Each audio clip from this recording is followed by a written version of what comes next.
السلام علیکم ناظرین، آپ دیکھ رہے ہیں پروگرام پیام قرآن۔ میں ہوں آپ کا میزبان سعید رسول رضوی۔ ہم اس پروگرام میں قرآن مجید کی تلاوت، ایک آیت کا ترجمہ اور مختصر تفسیر آپ کی خدمت میں پیش کرتے ہیں۔ ہماری کوشش ہوتی ہے کہ اس مختصر پروگرام کے ذریعے سے قرآن مجید کا پیغام تمام انسانوں تک پہنچ جائیں۔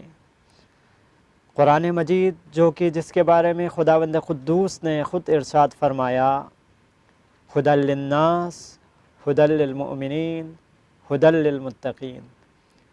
سب سے پہلے یہ قرآن کریم انسانوں کی ہدایت کے لیے، مؤمنین کی ہدایت کے لیے اور متقین کی ہدایت کے لیے نازل ہوئی ہے۔ تو ہمارے اس مختصر پروگرام کے ذریعے ہم یہی چاہتے ہیں کہ تمام انسانیت تک، جتنے دیکھنے والے ہیں ان تک قرآن مجید کا پیغام پہنچ جائیں۔ آج ہم اس پروگرام میں قرآن مجید فرقان حمید سورہ ہود کے آیت نمبر 7 کا ترجمہ، تلاوت اور مختصر تفسیر آپ کی خدمت میں پیش کریں گے۔ آئیے سب سے پہلے تلاوت کلام سے اس پروگرام کا آغاز کرتے ہیں۔ اعوذ باللہ من الشیطان الرجیم،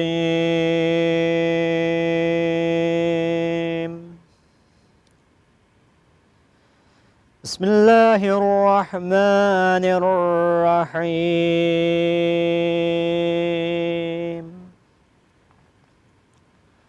وَهُوَ الَّذِي خَلَقَ السَّمَاوَاتِ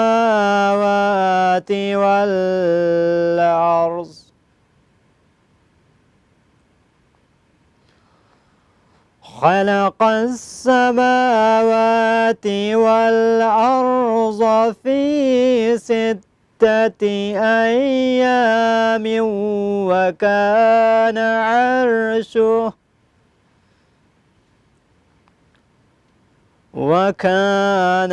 عَرْشُهُ عَلَى الْمَاءِ لِيَبْلُوَكُمْ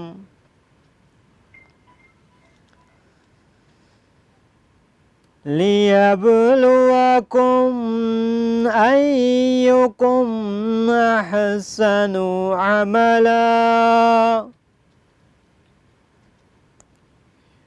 وَلَئِن قُلْتَ إِنَّكُمْ مَبْعُوثُونَ مِنْ بَعْدِ الْمَوْتِ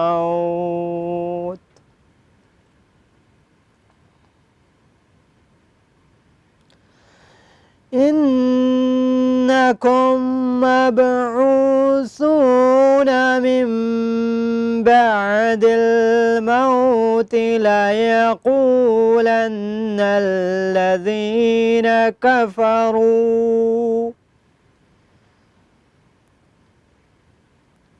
إِنَّ هَذَا إِلَّا سِحْرٌ مُبِينٌ۔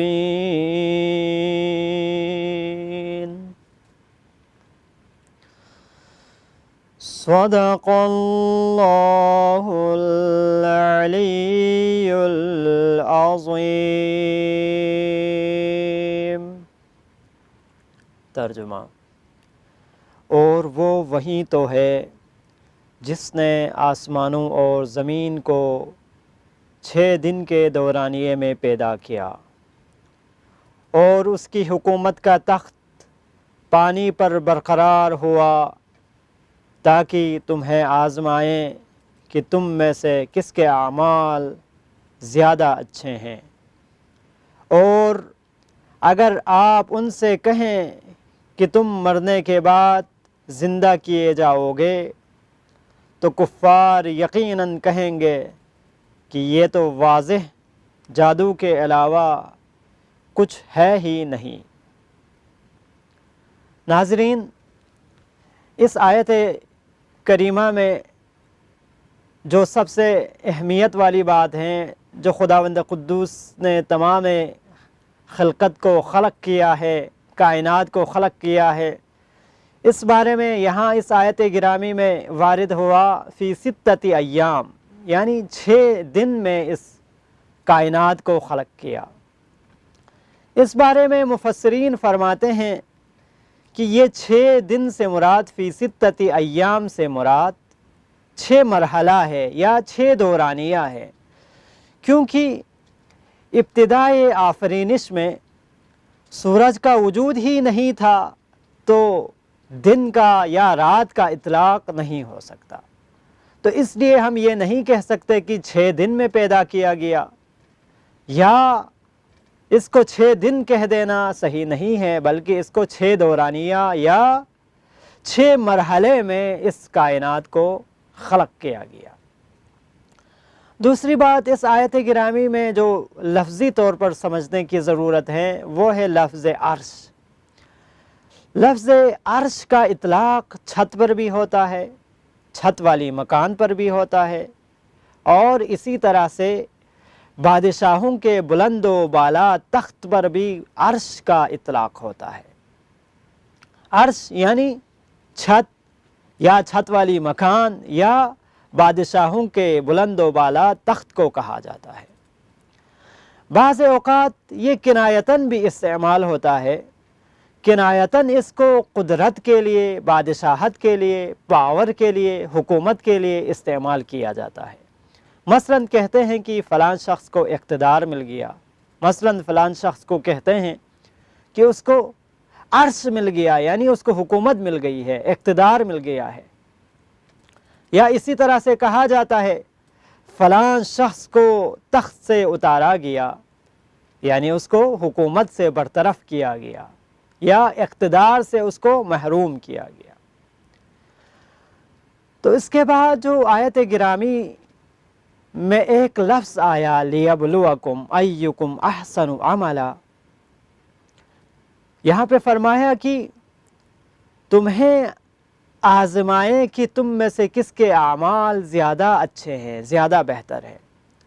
تو یہاں پر اس خلقت کا مطلب ایک طرح سے آزمائش بتایا گیا، لیبلوکم۔ اس بارے میں سوال ہو سکتا ہے، پوچھنے والا یہ پوچھ سکتا ہے کہ تخلیق انسان کا مقصد اس آیت گرامی میں انسان کی تخلیق کا مطلب لیبلوکم کہہ رہا ہے، آزمائش بتا رہی ہے، جبکہ بہت ساری دوسری آیات موجود ہے جس میں انسان کی خلقت کا مطلب مثلاً ایک آیت گرامی میں کہا وَمَا خَلَقْتُ الْجِنَّ وَالْإِنسَ إِلَّا لِيَعْبُدُونَ، تمام انسانوں اور جنوں کی خلقت کا مقصد اللہ تعالیٰ کی عبادت ہے۔ کہیں پر لیعرفون کہا گیا، اللہ تعالیٰ کی معرفت حاصل کرنا ہے۔ تو اس آیت گرامی میں کہہ رہے ہیں لیبلوکم، انسانوں کو خلق کیا گیا آزمائش کے لیے۔ تو یہ کیوں اس طرح سے ہے، اس کی وجہ کیا ہے، لیبلوکم کیوں کہا گیا ہے؟ تو مفسرین فرماتے ہیں، اس کا جواب یہ دیتے ہیں کہ مختلف انسانوں کی مختلف اہداف کے لیے خلق کیا گیا ہے۔ مختلف اہداف ایک دوسرے کے ساتھ ساتھ دوش بدوش اور مرحلہ وار ہیں۔ مثلاً آپ زمین میں ہل چلاتے ہیں، ہل چلانے کا مقصد کیا ہے؟ گندم بویا جائے۔ گندم بونے کا مقصد کیا ہے؟ گندم کی کاشت کا مقصد کیا ہے؟ کہ اس کے ذریعے سے روٹی تیار کی جائے۔ اس روٹی تیار کرنے کا مقصد کیا ہے؟ کہ بنی نوع انسان کھانا کھایا جائے۔ کھانا کھانے کے لیے مرحلہ وار مختلف دور کے حساب سے یہ کام کیا جا رہا ہے، کاشت کی جا رہی ہے، گندم بویا جا رہا ہے، ہل چلایا جا رہا ہے۔ یہ مختلف ادوار ہیں، مختلف اس کے مقاصد ہیں، مرحلہ ہے۔ اسی طرح سے قرآن کریم میں بھی انسان کی خلقت کے مختلف ادوار اور مختلف اہداف بیان کی گئی ہے۔ تو اس آیت گرامی میں تخلیق انسانی برائے آزمائش ہے، دوسری آیت میں تخلیق انسان، تخلیق کائنات یا جن و انس برائے عبادت ہے۔ یہاں پر جو آزمائش کی بات کی ہے، یہ جو آزمائش ہے نیک لوگوں کو برے لوگوں سے جدا کرنے کے لیے ہے، تاکہ روز قیامت یہ واضح ہو جائے، یہ جو برے لوگ اور اچھے لوگ، اچھے لوگوں کو برے لوگوں سے جدا کرنے کے لیے ابتلا رکھ دیا، آزمائش رکھ دی۔ اسی طرح سے ایک اور جگہ پہ قرآن مجید میں ارشاد ہوا لیمیز اللہ الخبیث من الطیب، یہ آزمائش اس لیے ہے کہ لیمیز اللہ تعالیٰ اس کو تمیز دے دے، جدا کر دے، الخبیث من الطیب، خبیث کو طیب سے، یعنی جو برے لوگ ہیں ان کو پاک و پاکیزہ لوگوں سے جدا کر دیا جائے، اس لیے یہ آزمائش ہے۔ اس کے ساتھ ساتھ یہ جو آزمائش ہے ان کی ایک دوسرے سے جدائی کرنے کا، اس آزمائش کے ذریعے سے لوگوں کو ایک دوسرے سے جدا کر لیتے ہیں تاکہ نیکیوں کا جزا دیا جا سکے اور جو برے لوگ ہیں ان کو سزا دی جا سکے۔ لِتُجْزَىٰ كُلُّ نَفْسٍ بِمَا كَسَبَتْ، یعنی جو کچھ اس نے اعمال انجام دیا ہے، چاہے برا کام کیا ہے چاہے اچھا کام کیا ہے، ان سب کا اجر دیا جائے، لِتُجْزَىٰ، اس کا جزا دیا جائے۔ تو یہ جو اس آیت گرامی میں فرمایا گیا لِتُجْزَىٰ كُلُّ نَفْسٍ بِمَا كَسَبَتْ، یعنی تمام انسانوں کے لیے جو کچھ اعمال بجا لاتا ہے اسی حساب سے اس کو جزا و سزا دیا جائے گا۔ ناظرین، اس آیت گرامی میں جو خاص پیغام دیا گیا ہے وہ پیغام آپ لوگوں کی خدمت میں عرض کرتے ہیں، اس کے بعد پروگرام ختم کر دیں گے۔ تو سب سے پہلے جو اس آیت گرامی میں پیغام ہے وہ پیغام یہ ہے کہ تمام کائنات کا خلق کرنے والا خداوند قدوس کی ذات ہے، اور خداوند قدوس نے اس تمام کائنات کو انسانوں کی خدمت کے لیے خلق کیا گیا۔ اس کی طرف اس آیت گرامی میں ارشاد ہوا لِيَبْلُوَكُمْ أَيُّكُمْ أَحْسَنُ عَمَلًا، تاکہ اس کائنات سے نعمت لے لے، استفادہ کریں، تاکہ آزمائش میں اچھے اعمال کے ساتھ پیش ہوا جائے، اچھے اعمال کے ساتھ پیش ہو جائیں۔ دوسرا نقطہ اس آیت گرامی میں یہ ہے کہ اگرچہ خداوند قدوس تمام کائنات کو ایک ہی لمحے میں پیدا کر سکتا ہے، خدا اگر کن کہیں تو فیکون ہو سکتا ہے، مگر اس کے باوجود خداوند قدوس نے اس تمام کائنات کو تدریجاً پیدا کیا گیا، تدریجاً خلق کیا گیا۔ اس کی طرف اس آیت گرامی میں ارشاد ہوا فی ستۃ ایام، 6 ایام میں، یا اس کو جو جیسے کہ مفسرین نے فرمایا 6 دورانیے میں اس کائنات کو خلق کیا گیا۔ اس کے بعد تیسرا جو نقطہ یا پیغام ہے وہ یہ ہے کہ اس آسمانوں اور زمین کا مادی سرچشمہ مادہ ہے، پانی ہے، کیونکہ اس کائنات میں پانی کا ریشو زیادہ ہے، باقی زمین و آسمان کی تعداد یا اس کا ریشو کم ہے۔ اس کے بعد جو آیت گرامی میں ارشاد ہوا اس سے جو استفادہ ہوتا ہے وہ پیغام یہ ہے کہ انسان کی عمل کی کیفیت زیادہ اہمیت رکھتی ہے، انسان کس طرح سے عمل بجا لاتے ہیں اور کس خلوص کے ساتھ عمل بجا لاتے ہیں یہ زیادہ اہمیت کے حامل ہے، نہ کہ زیادہ اعمال بجا لانا۔ زیادہ اعمال بجا لانا کوئی بڑی بات نہیں، مگر اعمال اگر چھوٹا بھی ہو مگر وہ معرفت کے ساتھ ہو تو وہ زیادہ اہمیت رکھتی ہے۔ اس کے ساتھ ساتھ کائنات کے تمام موجودات کی تخلیق کا مقصد انسان کی معنوی اور اختیاری ترقی ہے۔ معنوی ترقی جہاں پر ہے اسی طرح سے مادی ترقی بھی ہے۔ خدا یہ چاہتا ہے کہ انسان دنیا میں بھی کامیاب ہو جائے اور آخرت میں بھی کامیاب ہو جائے۔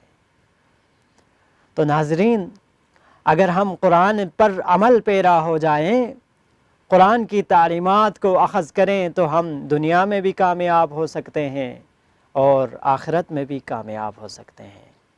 پروگرام کا وقت ختم ہوا چاہتا ہے، اگلے پروگرام تک کے لیے اجازت دیجیے۔ اللہ حافظ۔